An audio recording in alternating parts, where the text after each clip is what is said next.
ఖమ్మం జిల్లా మధిరలో BRS rebel అభ్యర్థిగా ఉద్యమకారుడు బొమ్మెర రామ్మూర్తి నామినేషన్ దాఖలు చేశారు. ఉద్యమ కాలంలో పనిచేసిన తనను విస్మరించి 3 సార్లు ఓడిపోయిన వ్యక్తికి మరెలా టికెట్ ఇచ్చారని రామ్మూర్తి అన్నారు. సీఎం కేసీఆర్ తనకు అన్యాయం చేశాడని అన్నారు. అందుకే తాను రెబల్ అభ్యర్థిగా నామినేషన్ వేసినట్లు చెప్పారు.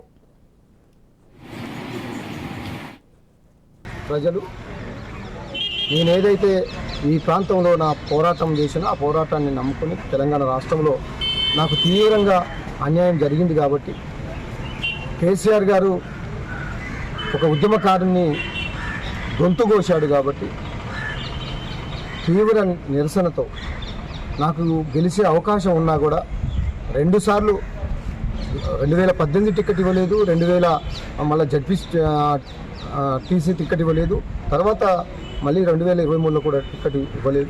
ఇక్కడ గెలిచే అవకాశం ఉన్న నాకు వీళ్ళిద్దరు కూడా ఇక్కడ పోటీ చేస్తున్న బట్టి విక్రమార్క గారు, లింగాల కమల్ రాజు గారు ఆనాడు తెలంగాణ ఉద్యమంలో లేరు, తెలంగాణ ద్రోహులుగా ఉన్నారు.